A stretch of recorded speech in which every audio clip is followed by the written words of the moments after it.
जय श्री राधे कृष्ण। आप सभी का आपके अपने YouTube channel VK Mishra present में बहुत बहुत स्वागत है।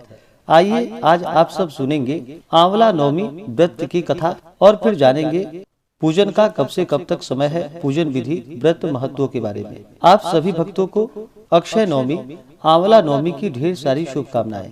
आप सभी के जीवन में लक्ष्मी नारायण की कृपा से आप सभी को सभी प्रकार के सुख और समृद्धि की प्राप्ति हो।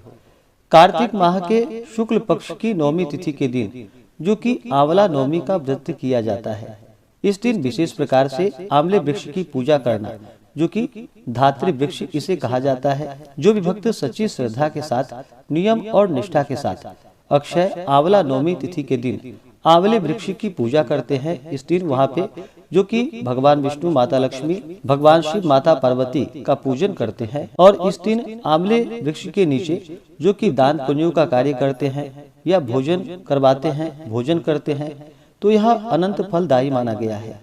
कार्तिक शुक्ल नवमी के दिन जो कि पूजा, तर्पण और अन्नादि का दान करने से अनंत फल होता है। आंवला नवमी के दिन जो कि इस दिन किया हुआ पूजा पाठ और दिया हुआ दान पुण्य इसका अक्षय होता है, इसलिए इसे अक्षय आंवला नवमी के नाम से जाना जाता है। इस दिन जो कि जहाँ तक बन सके गो यानी कि गाय, भू, हिरण्य और वस्त्राभूषण आदि का दान किया जाए तो यथा भाग्य इंद्रत्व, सुरत्व या नराधिपत्व की प्राप्ति होती है और ब्रह्म हत्या जैसे महापाप भी मिट जाते हैं।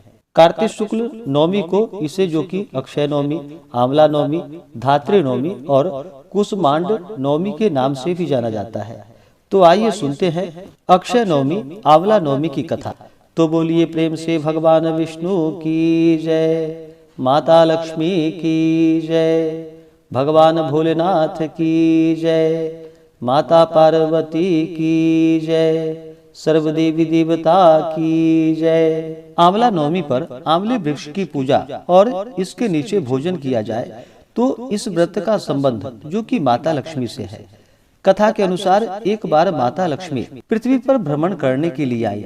रास्ते में भगवान विष्णु एवं शिव की पूजा एक साथ करने की उनकी इच्छा हुई। ऐसे में माता लक्ष्मी ने सोचा कि किस तरह विष्णु और शिव की पूजा कैसे की जा सकती है। तभी उन्हें ख्याल आया कि तुलसी और बेल के गुण एक साथ आंवले में पाए जाते हैं। तुलसी श्री हरि विष्णु को अत्यंत प्रिय है और बेल भगवान भोलेनाथ को। अतः आंवले के वृक्ष को विष्णु और शिव का प्रतीक चिन्ह मानकर माता लक्ष्मी ने आंवले के वृक्ष की पूजा संपन्न की। जिस दिन पूजा की उस दिन कार्तिक मास शुक्ल पक्ष की नवमी तिथि थी और उसी दिन से इसे आंवला नवमी, अक्षय नवमी के नाम से जाना जाता है। माता लक्ष्मी की पूजा से प्रसन्न होकर भगवान विष्णु और भगवान शिव प्रकट हुए। लक्ष्मी माता ने आंवले के वृक्ष के नीचे भोजन बनाकर विष्णु और भगवान शिव को भोजन कराया। इसके बाद उन्होंने स्वयं भोजन किया। तभी से आंवले वृक्ष की यह पूजा की परंपरा चली आ रही है। एक और कथा के अनुसार जो कि एक राजा था, उसका प्रण था कि वह हर रोज 1.25 मन आंवला दान करके ही भोजन करता था। इससे उसका नाम आंवल्या राजा पड़ गया। एक दिन उसके बेटे और बहू ने सोचा कि राजा इतने सारे दान पुण्य जो कि रोजाना करते हैं, इस प्रकार तो एक दिन सारा खजाना ही खाली हो जाएगा।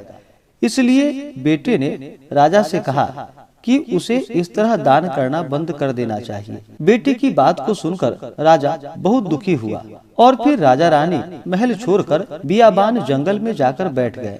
राजा रानी आंवला दान नहीं कर पाए और प्रण के कारण कुछ नहीं उन्होंने भोजन किया। जब भूखे प्यासे 7 दिन हो गए तब भगवान ने सोचा कि यदि मैंने इसका प्रण नहीं रखा और इसका सत नहीं रखा तो विश्वास चला जाएगा।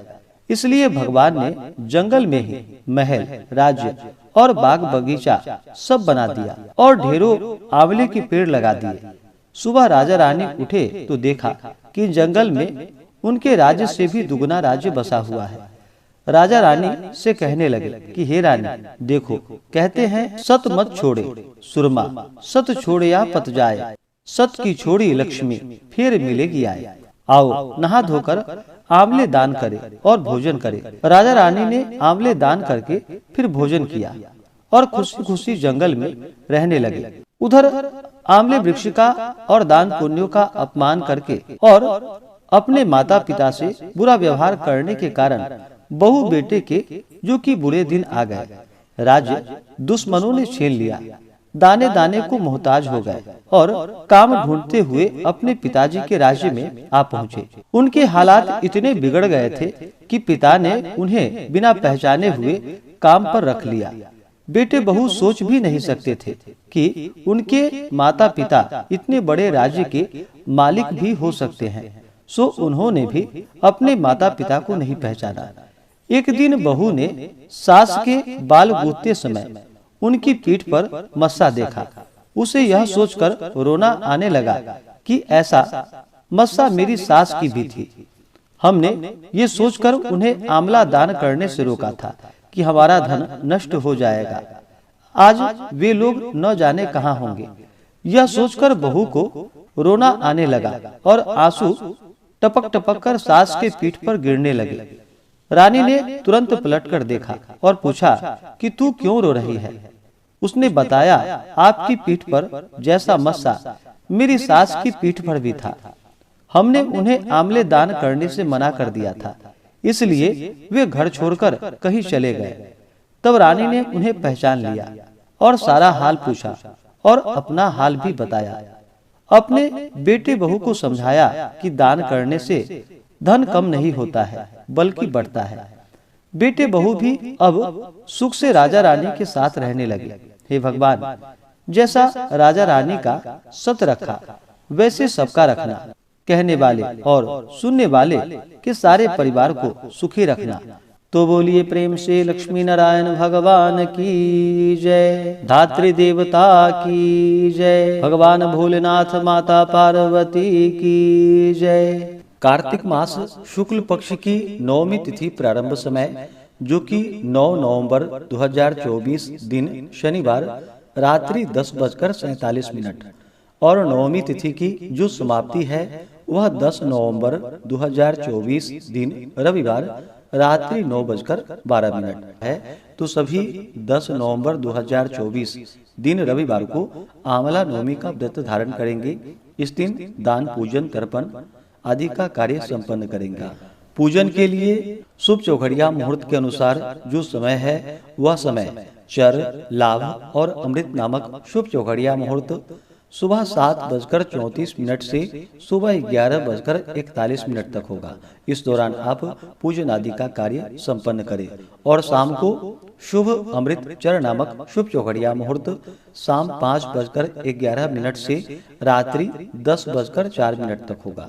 तो आइए जानते हैं आंवला नवमी के दिन किए जाने वाले कार्यों के बारे में। आंवला नवमी के दिन इस दिन जो कि गौ, भू यानी कि भूमि, हिरण्य, दक्षिणा और वस्त्राभूषण आदि का दान किया जाए तो यथा भाग्य इंद्रत्व, सुरत्व या नराधिपत्व की प्राप्ति होती है और ब्रह्म हत्या जैसे महापाप मिट जाते हैं। यही कार्तिक शुक्ल नवमी धात्री नवमी और कुसुमांड नवमी भी है। अतः इस दिन प्रातः स्नान करके धात्री वृक्ष यानी कि आंवला पेड़ के नीचे पूर्वाभिमुख पूर्व की ओर बैठ करके ओम धात्र्यै नमः से उनका आवाहन आदि करके षोडशोपचार विधि से अथवा स्नान गंधादि पंचोपचार यानी कि गंध, पुष्प, धूप, दीप आदि से पूजन करे और फिर इन मंत्रों के द्वारा कच्चे दूध जो कि आंवले के वृक्ष में डालनी चाहिए। मंत्र पिता पितामहाश्चान्ये अपुत्रा ये च गोत्रिणः ते पिबन्तु मया दत्तम धात्री मूले क्षयं पयः आ ब्रह्मस्तंभ पर्यन्तं देवर्षि पितृमानवाः ते पिबन्तु मया दत्तम धात्री मूले क्षयं पयः। इन मंत्रों से उनके मूल में यानी कि जड़ में दूध की धारा गिराए। फिर दामोदर निवासायै धात्र्यै दिव्यै नमो नमः सूत्रेणानेन बदनामी धात्री देवी नमोस्तुते। इस प्रकार कह करके कच्चा सूता जो कि धात्री वृक्ष में लपेटनी चाहिए। कच्चा सूता जो कि आप 7 बार या 11 बार लपेट सकते हैं। और फिर इसके बाद घृत पूर्ण बत्ती से, जो कि घी से बना हुआ हो या कर्पूर से आदि से निराजन आरती करनी चाहिए। 7 परिक्रमा, 11 परिक्रमा, 21 परिक्रमा या 108 परिक्रमा आप धात्री वृक्ष की करें। इसके बाद सुपक्व कुष्मांडा, यानी कि बहुत से जगहों पर कुष्मांड को, जिसे कि कोहरा बोला जाता है, और बहुत से जगहों पर इसे भुआ बोला जाता है। तो यह अच्छा पका हुआ कोहला कुम्हारा लेकर के उसके अंदर जो कि रत्न, स्वर्ण, रजत या रुपया, स्वर्ण आदि जो भी आपसे बन सके, जितना आपका सामर्थ्य हो उसके अनुसार उसमें कुछ डाल करके उसका फिर गंधादि से पूजन करके इस प्रकार प्रार्थना करते हुए उसका ब्राह्मणों को दान करना चाहिए। मंत्र: कुष्मांडम बहुबीजाड्यम ब्रह्मणा निर्मितम पुरा दास्यामि विष्णवे तुभ्यम पितॄणाम तारणाय च से प्रार्थना करे। इसके बाद फिर उसे ब्राह्मणों को उनका तिलक करके उसके बाद फिर उसका दान करना चाहिए।